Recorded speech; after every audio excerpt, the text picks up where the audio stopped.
Bienvenue dans le podcast de santé intégrative féminine Libère des mots.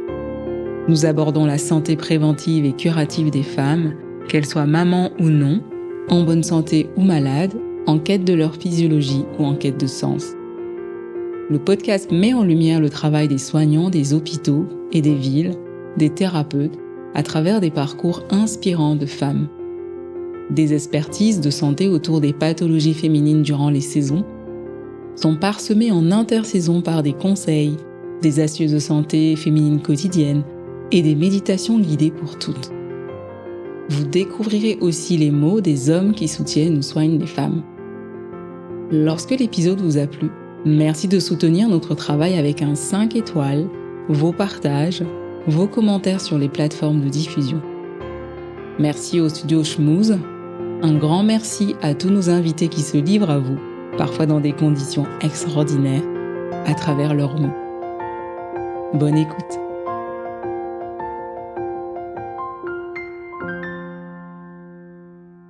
Bonjour Laurence, bonjour Isabelle.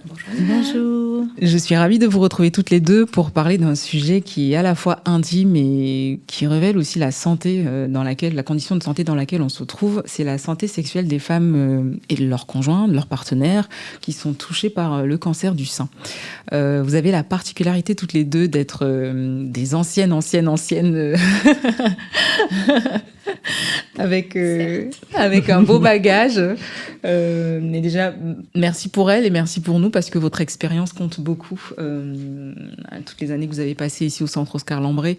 Donc j'ai vraiment envie que vous puissiez prendre le temps de cette discussion pour évoquer ce qui vous vient, comment est-ce que ces femmes abordent avec vous leur santé sexuelle, le couple, qu'est-ce que vous avez comme outil, qu'est-ce qui vous manque, quelles difficultés rencontrent peut-être les équipes. Voilà, donc merci à toutes les deux. Je vous laisse vous présenter et puis commencer à discuter. Merci. Donc, je suis Laurence Van-Lemans, je suis oncologue médicale et ça fait 33 ans que je suis ici, tout à fait. Je peux commencer. Vas-y, Isabelle, présente-toi. Donc, moi, je m'appelle Isabelle. Ça fait 30 ans que je suis au col et je suis cadre de pôle de chirurgie et d'ARA. Donc, peut-être qu'on va En fait, moi, peut-être qu'il y a une chose que je voudrais dire d'emblée, c'est que en 30 ans et 33 ans, il y a quand même une belle avancée, c'est-à-dire qu'avant, la santé sexuelle... Alors, je préfère dire la santé sexuelle. J'ai travaillé sur le référentiel, un cas avec une équipe, et donc on a sorti un référentiel. Et c'est vrai que la santé sexuelle, ça englobe complètement tout, parce que c'est pas, on parle pas de l'acte sexuel, et c'est vrai que quand on pense sexualité, c'est plus physique, mais la santé sexuelle, c'est un tout. Et c'est vrai je pense qu'on a pas mal avancé quand même, par le fait que c'est quand même moins tabou. En tout cas, c'est peut-être plus largement abordé, mais pas encore assez, je pense. Pas encore assez. Et pas à tous les temps. Alors, en sachant qu'il faut trouver le bon moment. Je sais pas comment vous faites, vous, dans vos consultations dès le départ, en fait. Alors, je suis d'accord avec toi sur l'évolution, effectivement, parce qu'au départ, alors moi, j'ai commencé en plus jeune, en arrivant ici, j'avais 20 ans. Donc, peut-être 2 ou 3 ans après, j'ai commencé à faire des consultations pour les patientes qui allaient avoir une vulvectomie. Et on abordait la question de sexualité. Et c'est vrai qu'à l'époque, c'était clairement le sujet dont on ne discutait pas, en fait. On sentait bien que c'était pas le sujet à aborder. Que ce qui était important, c'était le cancer. Et c'était même parfois, on avait même l'impression on se sentait mal, on culpabilisait en fait parce qu'on avait osé poser la question en fait. Donc je te rejoins sur l'idée qu'il y a effectivement un moment pour ça et peut-être même justement pour ce sujet. Et effectivement, santé sexuelle, je trouve que c'est assez c'est le bon terme. Alors quand est-ce qu'on finalement il n'y a pas de période qu'on cherche, c'est des périodes qui arrivent et qui nous tombent dessus en fait. Les patientes les l'exprimer à un moment donné. Elles vont en parler à l'infirmière. Elles vont en parler. Moi, je rencontrais les patientes par rapport à mon expérience patient. Je rencontrais les patientes avant qu'elles aient leur reconstruction mammaire, comme moi dans le cas des mutations génétiques. Et là, par contre, je me suis rendu compte au fil des années, c'est que au tout départ, donc j'ai commencé, c'était en 2005 à peu près. Et sur les dernières que j'ai pu faire, là, il y a 2 ans, au début, elles m'en parlaient pas du tout. Et moi, je leur en parlais, en fait, en disant que les plaques aréolo-mamelonnaires, les mamelons, c'était érectile, qu'il allait plus y avoir ça, que ça allait forcément changer dans leur relation sexuelle. Et elle me regardait en me disant, mais pourquoi elle me parle de ça? Enfin, c'est pas le sujet. Alors que sur les dernières années, c'était vraiment le sujet. Et c'était parfois la première question qui venait. Mais alors, on sent, est-ce qu'on a... Voilà. Donc effectivement, le bon moment, c'est difficile. Je trouve que pendant les consultations, finalement, et les consultations d'annonce, ce qu'on a mis en place, que ce soit pour la séno ou la gynéco, ou l'urodige, c'est rarement le moment où on arrive à en parler. Et c'est plus dans l'intimité après, soit au décours de l'hospitalisation ou quand il y a eu un lien qui s'est effectivement créé avec le soignant et qu'elle revoit. Et ah oui, j'avais une question ultime, ou alors parfois c'est par mail. Moi j'ai des patientes, je leur dis n'hésitez pas si vous avez besoin, si je suis pas joignable, vous m'envoyez un mail. Et parfois j'ai par mail la question, mais vous au fait, comment ça s'est passé? Enfin comment dire je me lance. Avec mon mari, c'est un peu compliqué, nanana. Et c'est dit par mail. Mais qu'importe le moyen de communication, au moins c'est dit. Après, je suis pas très gênée par rapport à ça. Donc, souvent, je l'aborde et je lui dis les choses telles qu'elles sont. Et en général, ça peut être facilitateur pour échanger et parler de sujets précis ou difficultés, ou même pas, ou en tout cas du thème en lui-même. Moi, je crois que ce qui est important, c'est de légitimer que c'est une bonne question et que ça fait partie de la qualité de vie. Et franchement, sincèrement, spontanément, c'est vrai qu'ils vont peut-être éviter d'en parler.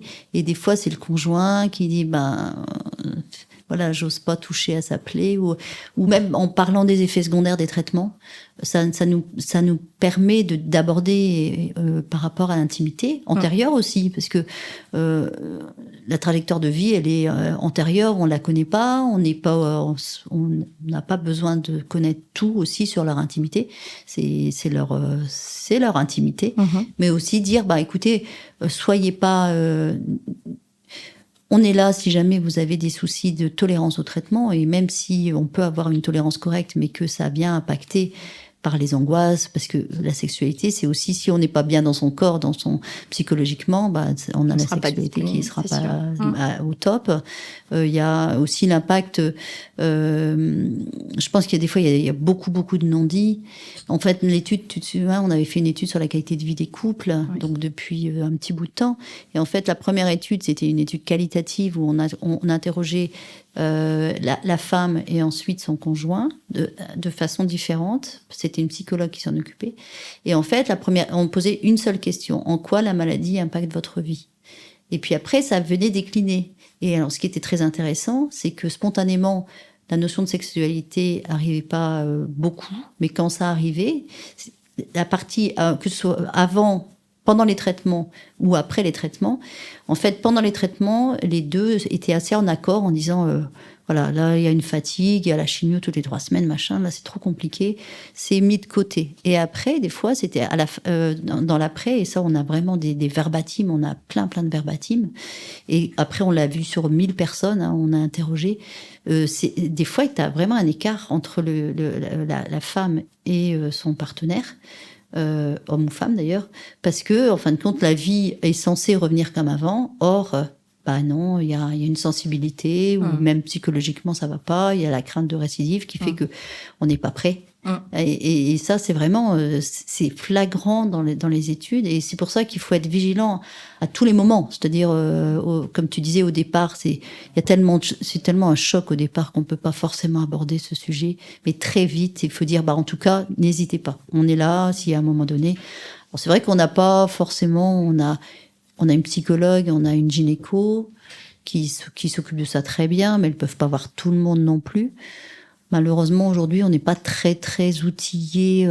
On n'a pas beaucoup d'onco-sexo ou de sexo dans la région. Et puis, ça coûte. Le problème, c'est que... Ça aussi, c'est un frein, c'est sûr. Une psychologue qui fait de la sexo, en fin de compte, c'est 1 heure. Enfin, malheureusement, ça fait partie des soins de support où on n'a pas encore pris l'impact de la qualité de vie et de ce que ça peut générer comme... autant l'emploi, on peut se dire, au niveau économie de la santé, on peut vite s'y retrouver, pour les politiques.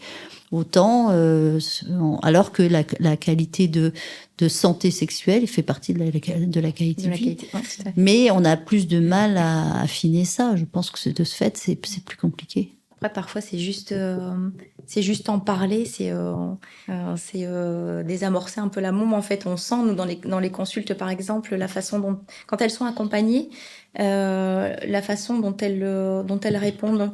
Oui, il va s'en passer, hein.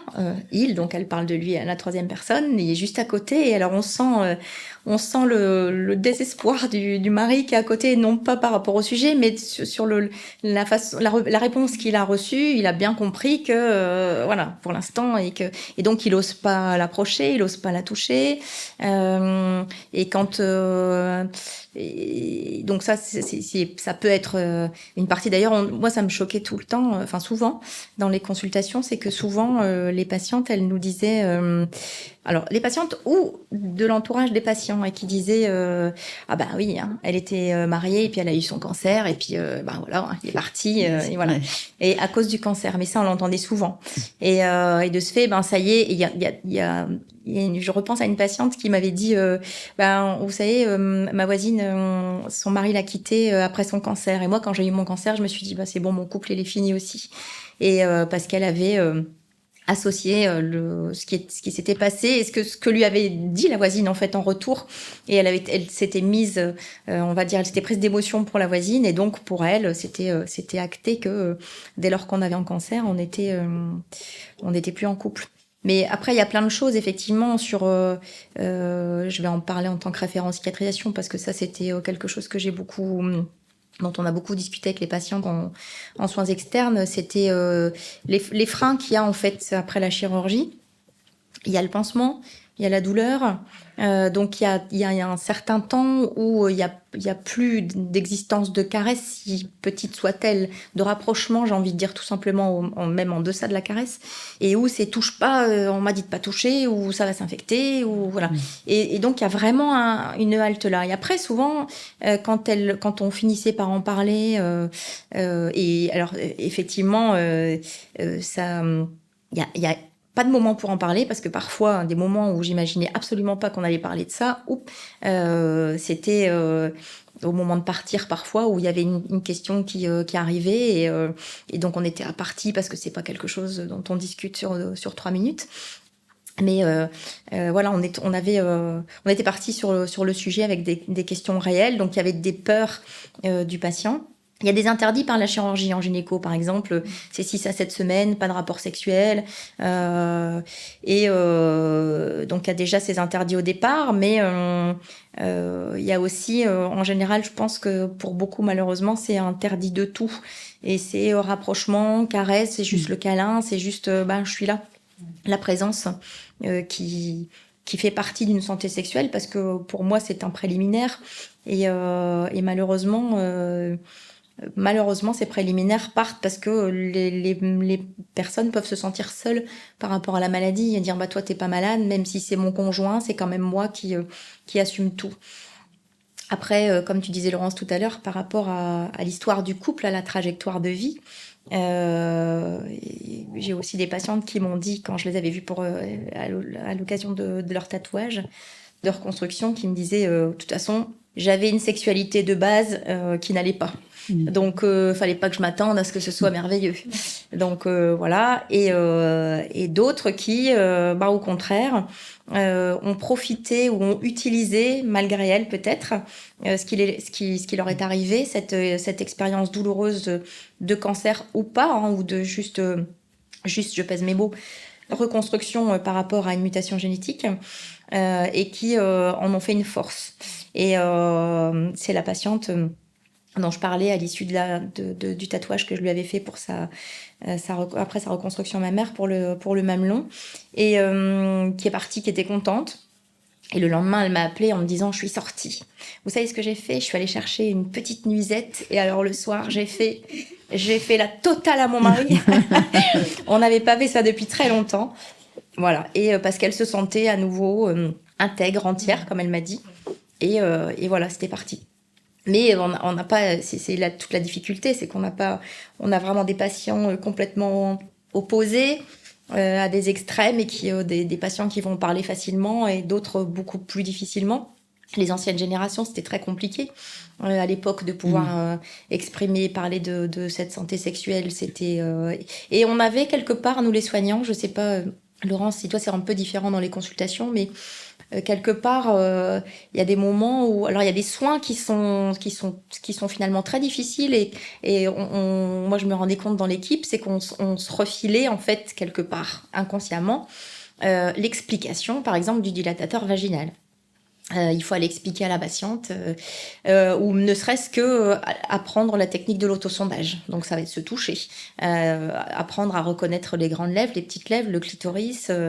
Quand on démarre et qu'on a 21 ans, 22 ans, peut-être que maintenant elles sont plus à l'aise. Mais nous à l'époque, c'était quand même pas évident. Et les dilatateurs vaginaux, ça reste compliqué en fait quand on explique aux femmes. Alors, on finissait par l'expliquer de manière médicale. Et puis, en fait, on avait des chiens. Alors ça, pour le coup, je trouvais que c'était... on avait un chirurgien qui avait beaucoup d'humour et qui mâchait pas ses mots. Et alors, il le sortait avec humour.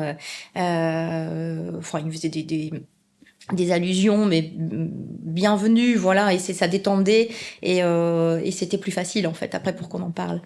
Mais c'est vrai que ça reste encore très tabou. Et... même ça, par rapport aux dilatateurs vaginaux, il y a des générations, maintenant, on est plus à l'aise à dire, bah oui, vous voyez les godes, tout ce qu'on peut trouver pour lubrifier aussi, c'est bête, mais après des traitements où on perd la lubrification, quand il y a des sécheresses vaginales ou des dyspareunies, ou quand on en parle, on se rend compte que sur des jeunes générations, c'est plus facile entre guillemets, même si ça leur paraît, mais je vais devoir associer ce que j'utilise. C'est ça qui est pas simple non plus. Ce que j'utilise pour mon plaisir, je vais devoir l'associer en thérapeutique en fait quelque part, alors que c'était quelque chose qui était en principe sain et justement qui faisait pas partie de ça, mais c'est difficile en fait parce qu'il y a des moments où on est obligé de forcer en fait une discussion, une intrusion en tout cas dans un domaine très très personnel dont elles n'ont pas forcément envie de parler, qu'on cache un peu derrière le médical, et c'est là qu'on se rend compte qu'il y a encore beaucoup les femmes se connaissent pas. Elles se connaissent pas déjà parler des grandes lèvres et des petites lèvres, c'est déjà compliqué. Pour les autosondages, on s'en rend compte. Il y a des confusions parfois. On se dit c'est pas possible. Et non, elles se connaissent pas. Après, je crois que ce qui est important, c'est d'avoir aussi la personne des fois toute seule en consultation, et des fois d'avoir le conjoint. Et moi, je me suis déjà rendu compte que si tu veux que le conjoint comprenne que c'est pas par manque d'amour qu'il n'y a pas l'acte sexuel, mais c'est parce qu'il n'y a plus de libido avec les traitements, et on explique pourquoi il n'y a plus de libido, et on explique que c'est pas dû au fait que la personne aime moins l'autre, au contraire. Mais tu vois, le fait d'expliquer que le sein peut être super sensible, expliquer vraiment ce que c'est qu'une douleur neuropathique avec les fourmillements, etc. Voilà. De ce fait, quand il s'approprie la chose en disant bah oui, si on peut générer comme un petit coup d'aiguille ou de coup de poignard quand on y touche, c'est pour ça qu'elle aime pas trop, voilà, et dire en fin de compte bah voilà, le traitement, la libido est en berne, donc il y a des petits moyens pour essayer d'avancer. Ce sera plus long, mais trouver d'autres moyens. Et ça, il n'y a pas besoin d'avoir fait un DU de sexo pour expliquer ça. Et des fois, moi, je profite, entre guillemets, du conjoint pour que les choses se disent et de réussir à en parler tout à fait tranquillement, en disant qu'est-ce qui vous freine pour toucher votre épouse, ou bien par rapport à la fatigue, tout simplement. La femme, elle n'ose pas dire qu'elle est fatiguée. Et quand on est fatigué, on a envie qu'une chose, c'est d'aller se coucher. Et ça, c'est vraiment quelque chose qui est très, très... le conjoint, il peut ne pas comprendre ça, parce que c'est sous-estimé, la personne n'ose pas en parler, et ça peut être vécu comme une absence d'amour. Et alors que c'est pas du tout ça. Et même s'ils sont fatigués, ils le disent. Écoute, là. Donc il faut des fois, c'est vrai que de dire oui, en effet, c'est plus compliqué pour votre épouse, et pour vous, en effet, c'est plus compliqué parce que l'impact de l'image corporelle, elle est changée aussi pour vous par rapport à votre femme. La sécheresse vaginale, c'est pas marrant aussi pour l'homme. Donc c'est vrai que des fois, en fait, on se rend pas compte aussi des impacts. Oui. Si c'est douloureux, c'est pas marrant pour l'homme aussi, parce qu'en fin de compte, il ressent, il vit ça aussi. Et voilà, c'est pas. Tu peux pas avoir un orgasme si t'es pas bien et si c'est douloureux. Donc c'est vrai que aller en discuter vraiment de façon très très simple. Nous, on s'est rendu compte en faisant, avant le Covid, on faisait des réunions d'échange avec les patients à la fin des traitements. Et systématiquement, alors on passait du coq à l'âne dans les réunions. Alors ça durait 2 heures. Et donc j'étais souvent avec une infirmière. Et en fait, on parlait de tout. Alors des fois, pourquoi au fait j'ai eu de la chimio, pourquoi j'ai eu un curage, ils revenaient sur tout ce qu'ils avaient eu. Et souvent, la sexualité, ça, c'était systématiquement. Et comme on était plusieurs, on en parlait, mais vraiment de façon très, très, très agréable, je dirais, sans tabou, ou même les personnes montraient un petit peu la cicatrice ou la non cicatrice voilà. Et c'est vrai que ça, en fait, ça rend le fait de pouvoir en parler les unes les autres. On disait l'expérience du couple en lui-même. Moi, quand on a fait l'étude Calicou, on a fait dans la première partie, on a rencontré les couples. On avait fait une réunion avec les couples. Et c'était super marrant parce qu'on a fait 2 réunions. La première, donc chacun se découvrait, on parlait vraiment des répercussions. La deuxième, les mecs ils se sont mis ensemble. Et c'était très drôle parce que c'était spontanément, comment on vit les choses en tant que, et on n'avait que des couples partenaires hommes-femmes là pour le coup. Et c'était vraiment intéressant. Et on s'est rendu compte que, en fin de compte, ils ont besoin d'en parler aussi. Et peut-être que des fois, il faudrait qu'ils en parlent ensemble. Et l'expérience patient, là, on a des choses à mettre en place. Malheureusement, on a tellement de choses à mettre en place que c'est compliqué et que c'est aussi un coût en humain, un coût en financier. Mais ça fait partie des priorités, de toute façon, du soin de support. Hein. C'est mis dans les priorités. Donc, si on arrive à mettre en place des choses, mais bon. Mais c'est vrai que souvent, tu vois, je repense par exemple aux essayages prothèses pour les mastectomies totales quand on enlève le drain. C'est quelque chose qui se fait entre l'infirmière et la patiente. Le mari n'est pas là, ou parce qu'il y a un soin, ou c'est derrière un soin, puisqu'on enlève le drain et qu'après on essaye la prothèse, finalement la patiente est seule. Et quand je rencontrais les patientes qui allaient avoir une reconstruction, et donc elles venaient accompagner, et souvent c'était tu m'attends là. Et je lui dis, moi, ça me dérange pas. Si monsieur vient, et ça peut être bien, justement, qu'on parle de ce qu'on va ressentir et de ce que vous allez ressentir. Ou je dis, moi, je vais montrer, ça me dérange pas, ça ne me gêne pas, c'est comme vous voulez. Et allez, on va dire, souvent, alors soit 90% des cas venaient, et 10%, soit c'est l'épouse qui dit non, mais je préfère que tu sois pas là, ou alors il sortait avant que je lui montre. Voilà. Mais quand même souvent, mais de prime abord, il serait pas rentré si j'avais pas proposé, en fait. Alors pour être dans l'après-cancer maintenant, c'est un moment super important pour les patients et leurs conjoints. Donc il faut pas le louper, quoi. Je pense qu'on a de la chance au centre. Moi, j'ai une amie qui a été opérée ailleurs, et c'est un moment raté. Et les moments ratés, on s'en souvient toute sa vie, parce que c'était complètement banalisé. C'était pas accompagné. Elle a découvert seule devant la glace. c'est un moment qui va impacter tout le reste de leur vie, et de leur vie globale, mais de leur vie sexuelle aussi. Et c'est vraiment un moment très fort. Il y a des moments forts comme ça, qui sont pas banalisés. Vous en avez quelques-uns à nous citer ? Pardon ? Vous avez quelques-uns des moments forts à nous citer ? Il y a l'annonce. Une annonce mal faite, c'est toute sa vie qu'on la porte. Moi, j'ai eu des patients qui... Il y a eu des fois, j'ai passé la consultation à parler de la consultation de l'annonce. L'annonce, ça va mieux maintenant, quand même, on a bien avancé. Mais l'annonce qui était faite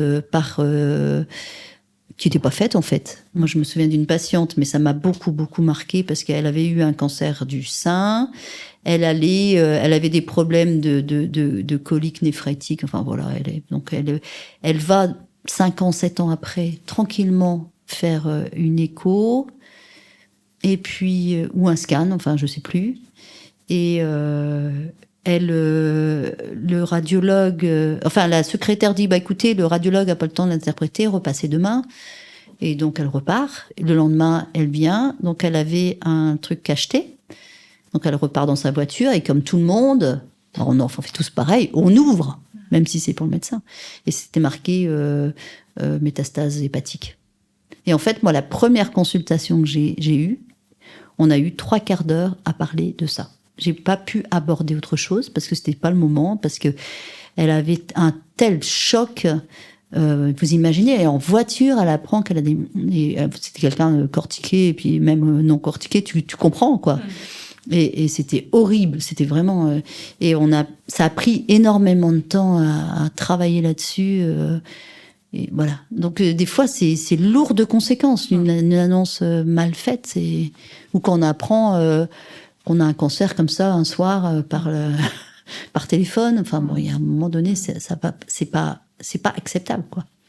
Donc ça peut jouer sur justement la sexualité et l'annonce aussi déjà de la maladie. Et ensuite là, vous parliez vraiment de la vision du sein peut-être un peu plus. Donc est-ce que là, il y a des étapes aussi qui peuvent vraiment impacter Moi, je pense, toi, t'es habitué à avoir des personnes qui ont été... Alors, il y a des fois, je pense que nous, notre devoir, c'est de pas juger.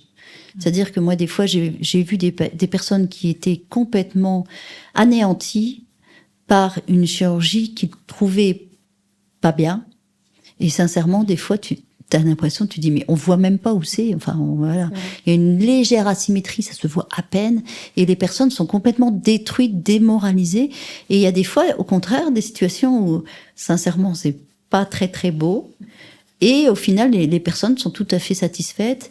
Et donc, nous, notre rôle, c'est de pas juger. C'est-à-dire que, et c'est pareil sur la sexualité, c'est sur la santé sexuelle ou la santé psychologique ou tout ça. Des fois, on se dit, zut, cette personne, elle a eu par exemple, un carcinome in situ, ce qui est pas c'est pas vraiment un cancer. Et puis, nous, on aurait tendance à dire, écoutez, vous n'avez pas de risque de métastase, tout ça. On a envie de dire, mais non, la personne, elle le vit comme ça. Et des fois, c'est vrai qu'il y a un décalage qui peut et nous, c'est à nous aussi d'accompagner les gens pour qu'ils acceptent la situation, qu'ils se rendent compte que c'est pas si mal. Mais en même temps, c'est pas à nous de juger puisque c'est leur ressenti.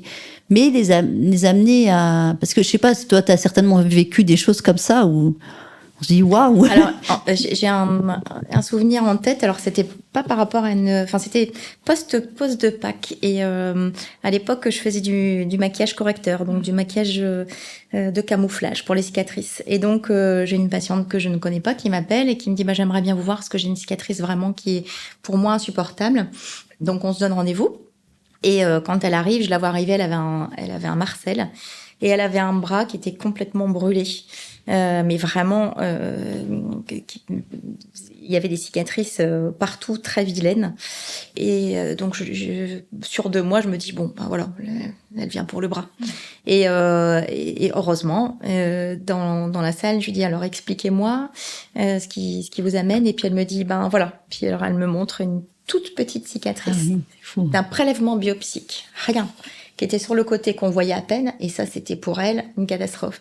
Et là, je me suis dit, mais heureusement, Isa, que t'as pas annoncé ou que t'es pas partie sur le bras. Donc, effectivement, c'est la vision des... Et je te disais la fois dernière, par rapport à ma reconstruction à moi, quand je rencontrais des patientes, j'ai rencontré une patiente une fois, alors je l'ai pas mal pris du tout, mais en tout cas je m'en souviens encore aujourd'hui parce que ça m'a quand même fait quelque chose. C'est une patiente que je rencontre et puis je lui dis comme d'habitude, est-ce que vous souhaitez que je vous montre ma reconstruction à moi pour que vous ayez une idée, voilà. Et elle me dit ah bah oui, j'aimerais bien. Et donc je lui montre ma reconstruction et puis donc moi assez fière parce que c'est, comme je dis souvent, ma victoire, et voilà. Et j'ai vu dans ses yeux, quand j'ai enlevé mon soutien-gorge, elle m'a regardée et elle m'a dit « Ah oui, je pensais pas que ça allait être ça quand même !» Et je me dis, derrière moi, je me dis, qu'est-ce qu'elle veut dire par là? Que c'est pas mal ou que c'est pas bien? Et elle dit, ah ouais, je m'attendais quand même pas à ça, quoi.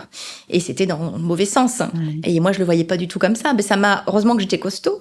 Et c'est pour ça que c'est pas toujours évident pour nous de faire des consultations, parce qu'il faut qu'on soit bien costaud pour les faire aussi.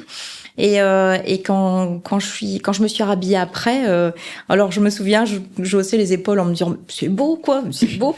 et voilà, parce que moi je trouve ça beau. Donc effectivement, d'une personne à l'autre, la façon dont on perçoit les choses et les mots, je mêle un peu mon ressenti, ce que j'ai vécu, parce que c'est à la limite peut-être des choses qui sont très pratiques, on va dire. Quand j'ai eu ma reconstruction mammaire, donc donc c'était une prothèse bilatérale sous-pectorale, et donc j'avais fait le choix de diminuer la taille de mes seins.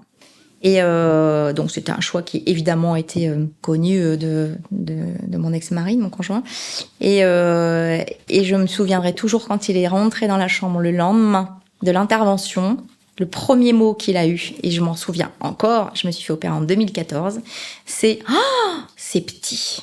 Ah oui. Et ça, je l'ai encore en tête. Et pour moi, les seins sont petits et ça a été dévastateur. J'ai mis des années à me remettre de ça, en fait, parce que je m'y attendais pas, parce que moi j'étais contente, l'intervention venait de se passer et tout ce que j'attendais, c'était c'était de l'écoute, c'était je sais pas ce que j'attendais, en fait, mais j'attendais pas ça. Ça c'est sûr. Et c'est petit, et je sais exactement où il était, à quel endroit de la pièce, comment il me l'a dit, son air, je sais tout, comment il était habillé quand il me l'a dit. C'est des choses qui sont terribles, qu'on n'oublie pas. Mais c'est tout. Après, on en fait une force après, finalement, parce qu'on se dit, bah, c'est pour moi, en fait. Je le fais pour moi toute seule. Et comme la reconstruction, quelque part, et c'est ça qui est un peu difficile, en fait. C'est qu'on le fait pour soi, parce que quelque part c'est nous qui au quotidien allons le vivre, etc. Mais il faut quand même intégrer le conjoint, et c'est pas évident, parce que pour eux il y a pas il y a un peu de recul, mais je vais lui faire mal, ou et il faut qu'on soit vraiment et c'est ça qui est compliqué, c'est d'être avenante en disant mais viens, regarde, touche, regarde comment c'est, t'as vu, c'est plus ferme, nanana. Et c'est pas toujours évident. Parce que y a cette retenue, ou alors je sais pas en fait ce qui se disait, peut-être qu'il trouvait ça moche, ou j'en sais rien en fait. Et c'est après, enfin moi dans mon expérience perso finalement, et je rejoins des patientes qui disaient à propos de leur sexualité, de toute façon, alors déjà les adages, au moins on fait, au moins on a envie. Donc ça, elles le disent après, en disant bah oui, mais alors vous voyez là, moi je creuse l'écart parce que j'ai mal, je veux pas, mais honnêtement, au moins on fait, au moins on a envie. Oui, c'est vrai. Et puis au plus on crée de la distance. Et puis quand il y a des mots comme ça, je pense que quelque part, c'est fort ce que je vais dire, mais intimement parlant, je pense qu'il s'est cassé quelque chose ce jour-là, en fait. Oui, il y a des mots où je me suis dit, comment je vais réussir à récupérer ça? Je pense que intimement parlant, ça va être compliqué. Et ça l'a toujours été. Bon, bref, passons les détails. Mais et là après, la renaissance dans le regard de quelqu'un d'autre, qui est complètement différent, et là ça change tout, et où on se dit alors je suis pas en train de dire si ça se passe mal, faut tromper vos maris. mais ça me fait ce que tu dis, ça. J'ai eu une jeune femme qui a eu un petit peu cette c'était une jeune femme qui était suivie, que je connaissais pas mal, parce que je la suivais à l'hôpital de jour, qui avait un traitement pour un an, donc voilà. Et Et elle était dans une étude clinique, donc à chaque fois, je la voyais. Et puis, à un moment donné, elle me dit, j'ai vraiment... mon conjoint, je l'aime beaucoup, mais depuis tout le temps, je suis amoureuse de mon copain d'enfance. Et c'est terrible, je m'en veux terriblement, rien que d'avoir cette pensée-là. Alors, bon, quand on discute, etc. Et puis, 3 mois plus tard, elle quitte son conjoint pour aller avec son copain d'enfance. Et en fait, donc on en a reparlé, tu sais, parce qu'elle me dit, mais en fait, il y a une espèce d'immédiateté quand tu as un cancer. Tu dis, je vais pas attendre. Tu vois, elle était restée avec son conjoint parce qu'elle avait 3 enfants, parce que il y avait ce côté, je suis bien, enfin voilà, je suis pas voilà, avec ces mots, tu vois, je suis pas une salope, je vais pas lui faire ça. J'ai un devoir avec mes enfants, même si c'est pas, mais on s'aime bien, mais voilà, il y avait plus grand chose. En tout cas sur le plan de la santé intime qu'il partageait. Et là, le fait d'avoir eu un cancer, ça a été un peu c'est comme tu dis, un mot peut suffire à faire réfléchir dans le bon sens des fois, ou des fois dans l'autre sens, en se disant, en fait, on n'évolue plus de la même façon. On a des chemins qui s'écartent. Et moi, je le ressens quelquefois, le sens que la personne met, même dans son travail ou dans sa vie, fait que alors le sens peut être commun, c'est-à-dire que moi je me souviens d'un couple qui voulait absolument ouvrir une maison d'hôtes à La Réunion, et c'était pour plus tard. Elle a eu un cancer, et après les traitements, ils sont partis tous les deux. Donc ça peut être très voilà, ça peut être des projets communs, mais ouais, c'est ça, je crois que c'est super important. Et puis ce que tu dis, c'est qu'en fin de compte, on récupère jamais des mauvais mots. Alors nous, en tant que soignants, il faut qu'on soit super vigilants, parce que des mots... Moi, je me souviens heureusement, comme tu disais, des choses, heureusement que j'ai rien dit. Je fais rentrer une dame et un monsieur 25 ans plus âgé que lui, qu'elle. Donc on parle, je la connaissais pas, on discute, voilà, je lui expliquais les traitements. Et puis je dis, je vais vous examiner. Puis j'étais étonnée que le monsieur reste. Je pensais que c'était son père, donc. Et donc heureusement que j'ai pas dit. Je vous voulez sortir? Non, je l'ai pas dit. Et en fin de compte, c'était son compagnon. Donc heureusement, j'ai rien dit. Mais il y avait 25 ans d'écart. Et donc en fait, quand j'ai l'examiné, il s'est rapproché, il a dit, t'as vu, machin. Et donc il l'a touché. Et oui, d'accord. Et après j'ai été vigilante de le dire à l'équipe de l'hôpital de jour, en disant, attention, c'est son conjoint. Et là, c'est là où je me dis, mais j'aurais dit quelque chose, je pense que ça les aurait marqué à vie tous les deux, parce que je pense que c'était pas la première fois qu'on devait faire. Donc, c'est vrai que nous, on apprend aussi, par notre expérience. Il y a des choses on va être beaucoup plus pas à pas pour voir ce qu'on peut dire, ce qu'on peut pas dire. Et c'est ça qui est intéressant quand on rencontre les gens, c'est qu'on les rencontre c'est pas qu'une fois, et ça c'est aussi important, quoi. Comme ça on voit un peu comment ils fonctionnent. Mais dans les mots, tu vois, par exemple, je pense quand j'étais référent en cicatrisation, je voyais beaucoup de cicatrices, et donc je leur donnais des conseils par rapport à la prise en charge des cicatrices pour qu'elles s'atténuent, qu'on les voit moins, qu'elles blanchissent, qu'elles soient moins douloureuses, etc. Et je disais toujours aux équipes, on ne dit pas qu'une cicatrice est belle. C'est pas beau, une cicatrice, il y a pas de belle cicatrice. Exact. Mais dans la pensée des soignants, ça veut dire ça cicatrise bien. Mais c'est terrible pour un patient, la cicatrice est belle, mais non, c'est pas beau, c'est épouvantable. C'est comme ce qu'on disait tout à l'heure sur vous avez un petit cancer, tu sais, les chirurgiens qui étaient contents en disant voilà, vous avez un petit non, un cancer, pour quelqu'un c'est 100%, quoi. Ouais, c'est des mots très vigilants, et je pense qu'on a un rôle de formation des plus jeunes aussi, de dire attention, soyez vigilants sur ce que vous allez dire, les mots que vous allez employer. Et puis ce que peut ressentir l'autre, tu vois, je disais tout à l'heure par rapport à la remarque que m'avait fait la patiente, ah oui, c'est comme ça. Et ben en fait, ça m'a servi pour les autres fois où j'ai rencontré des patientes, en me disant, parce que moi je le vis plutôt bien. Enfin, c'est un peu ma victoire. Voilà, c'est pour moi un combat de femme, c'est une fierté. Quelque part, j'en ai fait une fierté en tout cas. Et ben finalement, ça m'a servi parce que je me suis dit, descends un petit peu peut-être sur les prochaines. Tu peux être enjouée, continuer contente mais c'est pas finalement et puis attends-toi peut-être à avoir à nouveau des remarques sur le fait que bof quoi. Mais en même temps, je crois que c'est ce qu'on disait tout à l'heure, c'est qu'on a des prismes. En fait, dans nos regards, il faut qu'on est conscient qu'on est différent, qu'on ne peut pas prendre la place de l'autre, heureusement, et qu'on peut avoir un prisme, un regard différent pour la même chose. Si on demande à chacun comment vous vivez le fait d'avoir je sais pas, on va prendre quelque chose de très anatomique, une diminution de la sécheresse vaginale, en fin de compte, pour chacun, on aura une définition différente et puis des répercussions sur sa vie et sa qualité de vie avec le conjoint différent. Et moi, je crois que vraiment, en tout cas, ce que j'ai appris, c'est plutôt la sagesse de se dire, en fin de compte, on n'a pas à juger de quoi que ce soit.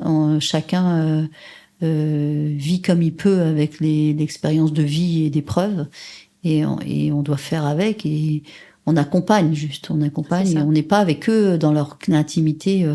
Moi, des fois, tu te dis, en fin de compte, comment ils font pour vivre ensemble, ou des fois se dire, dis donc, je suis déçue parce que voilà, ils se sont quittés. Non, mais c'est sûr. On parlait tout à l'heure de la difficulté sur le post-opératoire et l'image, en fait, qui est finalement la première image que j'ai donnée après le bloc à mon ex-époux. On n'est pas restés ensemble, hein. Je pense que on partait avec c'était un peu compliqué. Et donc, finalement, ce que je recherchais, effectivement, c'était l'acceptation de ce nouveau corps en même temps que moi, et l'encouragement, en fait, à reconnaître que moi, j'avais pas changé, et il y avait un changement physique, mais c'était toujours moi, et que j'allais avoir, bien au contraire, de l'accompagnement, et que je n'ai pas eu. Et je disais après, ce qui m'a vraiment été salutaire finalement, et que je ne pensais pas du tout, parce que la difficulté aussi, c'est quand on est avec son conjoint, le conjoint sait, il a suivi, il a été opéré, etc. Mais quand on se sépare et que on rencontre quelqu'un d'autre, et il va falloir montrer notre image, nos cicatrices, et puis il y a plein de questions, parce que la prophylactique, c'est dingue quoi de faire ça, alors que c'est de la prophylaxie. Donc allez, il y a encore une notion de culpabilité, machin, d'un peu de folle, d'avoir fait ce choix-là. Et la présentation à l'autre, la nouvelle présentation à l'autre après, et c'est là où c'est encore autre chose qui vient, et où finalement, pour moi, ça a été salutaire, parce que ça a été le premier homme que j'ai rencontré après mon ex-mari. Ça a été j'adore tes seins. Mais alors ça, je disais les mots que j'oublierais pas, mais alors ça, je les oublierai pas non plus. Le j'adore tes seins, je pense que c'est le plus beau compliment qu'on m'ait fait. Mais ouais, voilà, je pense qu'après, il faut qu'on arrive à rester positif sans être non plus sans vendre du rêve. Oui. C'est-à-dire que un chirurgien, même s'il a super bien travaillé, et que nous on a l'impression qu'on voit rien, et que on a une symétrie, on voit plus les cicatrices, ça nous paraît, et en fin de compte c'est tout, le regard de l'autre il est tel quel, et puis et c'est pareil pour tout, c'est-à-dire que on va pas commencer à dire mais vous verrez dans 6 mois votre sexualité, votre avec votre conjoint ça va être top, ça dure qu'un moment, machin. Non, c'est pas vrai, parce que des fois ça dure toute la vie, et donc il faut être vigilant de pas d'accompagner, certes, mais de les laisser aussi cheminer l'un avec l'autre, avec leurs difficultés, avec ce qu'on connaît pas, parce qu'on les connaît que 1% de ce qu'ils nous disent, ce qu'ils veulent bien nous dire. Donc ça, c'est super important. Mais c'est aussi dans les mots aussi, par exemple, tu vois, pour les reconstructions, souvent, moi je me suis rendu compte que les patientes pensaient reconstruction égale chirurgie esthétique pure. Donc j'améliore quelque chose qui existe, mais non, c'est pas du tout ça. C'est que on reconstruit complètement. Donc on vient gratter la peau, on est sur un étui cutané, et on vient mettre des prothèses pour faire en sorte que ça ressemble à des seins. On n'est pas du tout dans un domaine esthétique, et ça c'était hyper important qu'elle l'entende aussi, parce que sinon il y avait des déceptions. Et là, sachant, c'est pas comme si on va augmenter votre prothèse. Là, vous voyez, on va ouvrir ici, on va venir gratter la peau, la plaque aréolo-mamelonnaire elle peut souffrir un petit peu, etc. Mais après c'est aussi Et c'est pour ça que moi, je trouve que l'expérience patient, expérience patient-soignant, elle est hyper importante. C'est effectivement, et elle est riche. C'est effectivement ne pas le surjouer en étant excessif dans ce qu'on ressent, accepter que l'autre puisse trouver ça moche, etc. Mais c'est aussi donner des pistes finalement sur des cheminements qu'on a fait soi-même. C'est-à-dire que on n'a aucune sensation, c'est vrai. Moi, j'en ai de la sensation parce qu'en fait, j'associe mon toucher qui vient. Alors c'est compliqué à l'intérieur. Je me suis fait un espèce de moulin. Là, ça passe par le cerveau et ça revient au sein et par l'image. Mais qu'importe la façon dont on gère tout ça, mais c'est d'arriver ou d'avoir réussi en fait et d'expliquer. Oui, non, on sent rien du tout, mais parfois on sent sur la PAM, c'est un peu désagréable, ça lance des petits coups d'aiguille, mais sinon globalement, c'est ce que j'en ai fait moi en fait de l'image que je donne à l'autre et donner ces petites pistes en fait. Et j'ai eu pas mal de patientes qui m'ont rappelé, vous savez, au début quand vous m'avez parlé du fait que j'allais plus rien ressentir et puis ce que vous aviez fait vous, là j'avais un peu de mal à comprendre. Et elle dit là je viens de comprendre. Et en fait je voulais juste, est-ce que c'est ça que vous avez ressenti ou voilà, il y avait un vrai besoin d'échange. Et quelque part je pense, et c'est pourquoi Laurence je trouve ça vraiment top ce que tu fais pour cet après cancer justement, c'est que c'est ces moments-là où on va réaliser, on a distance du soin, c'est terminé, et c'est ces moments-là où on a besoin d'avoir l'avis de l'autre et d'avoir son ressenti ou quelque chose mais comment t'as fait toi finalement, parce que moi j'ai un peu de mal, ou tu m'avais parlé d'un truc mais à l'époque j'étais pas en capacité de l'entendre, mais là je le suis, et puis on n'a plus ce lien et on n'a plus ce relais si on n'a pas gardé de relais par d'autres biais. C'est dommage parce qu'il y a des choses des sujets qui émergent après et qui ont ô combien leur importance et qui ont besoin d'être traités ou d'être entendus en tout cas. Et moi j'ai une patiente qui m'a fait une belle image qui me parle très bien. Elle m'a dit j'étais au milieu de la mer. Vous étiez ma bouée. Je me rapproche de la mer, de la rive, et petit à petit, vous m'apprenez à quitter la bouée. Parce qu'en fait, l'idée, c'était... Et alors, je trouve ça très bien, parce que c'est ça notre rôle dans l'après-cancer, c'est pas de vouloir voir tout le monde, c'est faire une espèce d'accaparer nos patients et de dire... Mais non, au contraire, on veut qu'ils s'autonomisent, qu'ils reprennent leur vie, et que tant mieux si on n'a pas de...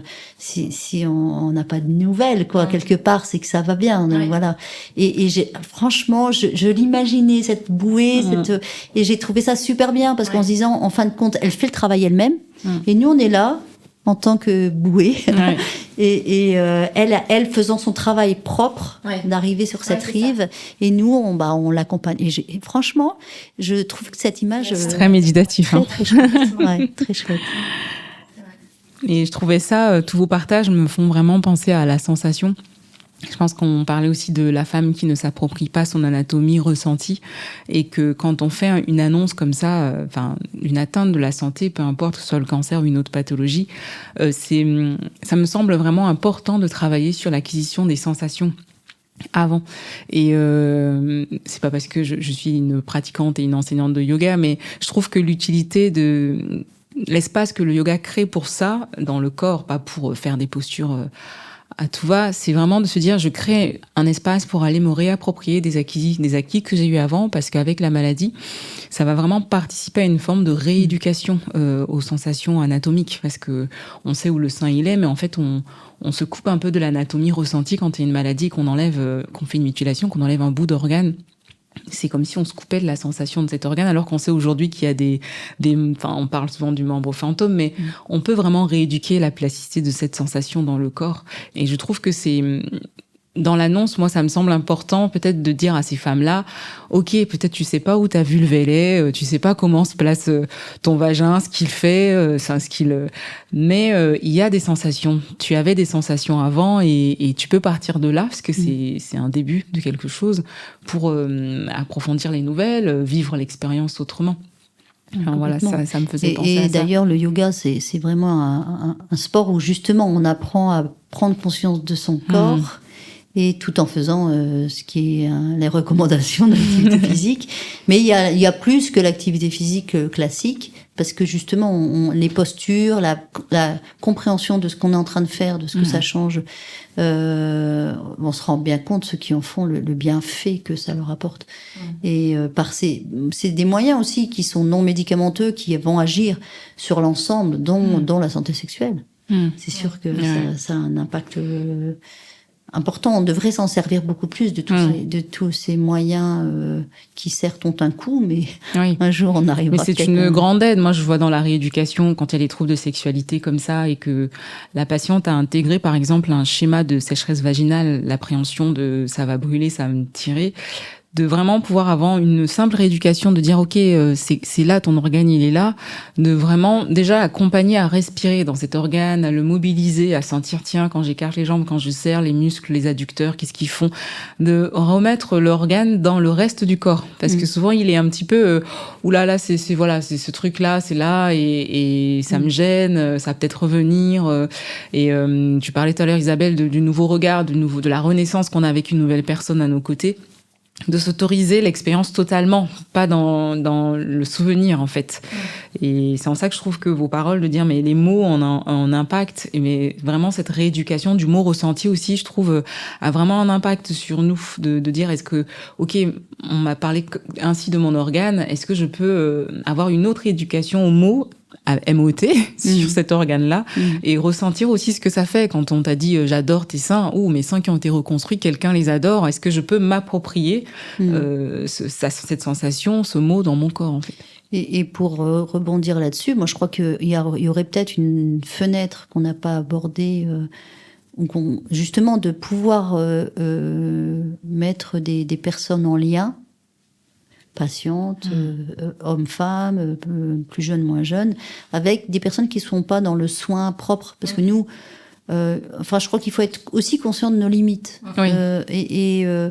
Nous, on est assez à l'aise par rapport à ce sujet-là. Il faut aussi accepter qu'il y ait des personnes qui soient pas à l'aise du fait de leur vécu, du fait de n'importe, on s'en fout, mais et qui puissent dire, écoutez, c'est pas, je suis pas très à l'aise par rapport à ça, mais je vous envoie voir quelqu'un d'autre. Et justement, ce que vous dites, ce serait intéressant de faire des groupes, mais pas sur le. Ce qui est bien, c'est que c'est pas le côté médical. Oui. Tout à fait. Parce que c'est vrai que nous, c'est notre devoir aussi d'expliquer les médicaments, ce que ça va, l'impact que ça va sur tel ou tel domaine. Le côté mécanique avec mais aussi ce côté réappropriation de son corps. Ça sera. Tout le monde n'ira pas parce que tout le monde n'est pas prêt. C'est un peu comme la sophrologie ou la relaxation. Tout le monde n'est pas capable de prendre ce temps. Mais ça pourrait être vachement intéressant, je pense, de proposer. Oui, ce serait vraiment très intéressant. C'est une piste. Voilà, vous avez offert, c'est ma passion. Une piste. J'aimerais qu'on termine, docteur Van Lemans, Laurence, avec une patiente que tu as eue qui a justement fait une plaquette autour de l'intimité avec toi, je pense. Tu m'en parlais. Avec sa maman qui avait été malade, que tu as suivie. Oui, en fait, c'est une histoire très unique. En fait, quand j'étais plus jeune, j'ai accompagné une femme qui devait avoir la cinquantaine, donc je l'ai connue comme pas mal d'années, et jusqu'aux soins palliatifs, jusqu'à son décès, où j'étais avec elle, et j'étais avec ses 2 enfants. Non, elle était plus jeune, elle avait une quarantaine d'années, les enfants avaient 16 et 17 ans, un garçon et une fille. Et en fait, j'avais, mais c'est elle qui me l'a rappelé, c'est la jeune dame dont je vous parle. Elle avait 17 ans. Et en fait, moi, quand j'étais avec cette dame qui était en train de mourir, les enfants étaient super loin. Et puis, moi, j'avais cette dame dans les bras. C'était un moment très intime. Et puis, j'ai dit aux enfants, mais c'est pas ma place. Venez prendre la place. Vous avez le droit de la toucher. Et puis, en fait, moi, j'avais vécu vraiment quelque chose de très, très fort parce que j'ai laissé ma place. Les 2 enfants étaient là. Et puis, cette dame alors qu'elle s'exprimait plus. Et tout d'un coup, on voit les larmes qui passent. J'en suis encore émue parce que c'était vraiment assez incroyable. Bref, voilà, la vie se passe et une quinzaine d'années plus tard, pense qu'elle avait 32 ans. Je vois cette fille, mais au début, j'ai pas... Et elle me dit, vous avez suivi ma mère et je veux absolument que ce soit vous qui me soignez, quel que soit ce que je deviens après. Et en fait, c'était elle. Et alors, quand elle m'a rappelé ça, en fait... je me dis ah ouais. Et en fait, de ce fait, je lui ai proposé de participer à Calicou. On a fait, elle a écrit parce que on avait écrit un petit document sur l'intimité. Et elle l'a fait avec son conjoint. D'ailleurs, bon, on l'a encore parce que j'aimerais bien. Je vais le partager. Ah ouais, c'est trop émouvant. Ouais. Et son conjoint il était aussi dans un contexte de mutation, tu vois, donc compliqué. Et son conjoint qui était aussi un exemple d'adaptation, parce que c'est pas si simple. Hein, déjà, tu te maries avec quelqu'un qui potentiellement, elle avait pas fait de démarche, voilà, c'était loin d'elle, avec aussi tout son vécu éprouvant de perdre sa maman jeune, etc. Et ce monsieur qui était dans une, tu vois, vraiment un couple remarquable. Ils sont toujours remarquables d'ailleurs. Et les enfants aussi, parce qu'en fait, j'ai été amenée à voir les enfants, parce qu'elle voulait que je les rencontre, que j'explique un petit peu ce qui s'était passé avec sa maman, parce que les enfants l'avaient pas, bien sûr, pas vécu, etc. Et en fait, ça fait partie aussi de l'intimité, là, pour le coup. Et le conjoint, leur intimité physique faisait partie. Enfin, tu vois, c'était vraiment un tout, quoi. Et dès qu'il l'a aimée comme elle était. Elle a eu une période avec un sein, avec 0 sein, avec une reconstruction. Et en fait, c'est ça aussi. Et je trouve que c'est admirable aussi de se dire, bon, oui, et même les enfants. Les enfants, c'est pas si simple. Non, c'est pas si simple. Elle est magnifique, cette histoire qui rentre dans l'intimité comme ça de la famille. Sincèrement, je me suis fait des très belles amitiés. Il y a des personnes que j'ai perdues, malheureusement. Mais aussi de gens... moi, je me souviens vraiment d'une personne où son conjoint est venu me voir après, quelque temps après, en me demandant si j'étais... Ce que je pensais du fait qu'il y retrouvait quelqu'un. Alors je dis, mais en fait, elle aurait aimé, Nathalie, elle aurait aimé que tu sois heureux. Donc, bien sûr, vas-y. Enfin, bon, mais c'était drôle parce que quelle était ma légitimité ? J'avais aucune légitimité. Et j'ai trouvé ça mignon, quoi. Ouais, c'était vachement sympa, mais parce que je l'avais accompagnée d'abord en tant que patiente et ensuite en tant qu'amie, parce que c'est vrai qu'on était devenus amies. Elle avait perdu entre-temps sa maman d'un cancer du sein inflammatoire, dont je m'étais occupée, qui était partie. Enfin, il y a des histoires de vie qui sont en même temps très riches et vous êtes beaucoup d'humanité toutes les deux. Je trouve que c'est après c'est beaucoup d'ancrage. On vit par ces histoires de vie, quoi. Enfin, franchement, c'est très intime et très détaché en même temps. C'est vraiment assez particulier au travail. Il faut trouver le bon équilibre entre l'empathie et puis pas non plus. Moi, quand j'avais suivi un peu avec le DU que j'avais fait sur les soins palliatifs, on avait vraiment justement dans tout ce qui était des discussions éthiques sur la bienveillance, sur comment et c'est vraiment intéressant de prendre ce recul de situations où on se dit tiens, moi je la vis comme ça, toi qu'est-ce que t'en penses avec ton regard. Donc c'est vrai pour tout, hein, même hors cancer d'ailleurs. Je vous remercie vraiment toutes les deux pour ce moment intense de partage. Merci à vous. Très émouvant et puis j'espère à bientôt pour d'autres aventures. Merci beaucoup. Merci d'avoir écouté cet épisode. Si l'épisode vous a plu, merci de soutenir notre travail avec un 5 étoiles, vos partages, vos commentaires sur les plateformes de diffusion. Merci à notre invité. Merci au studio Schmooze. À bientôt pour un prochain épisode Libère des mots.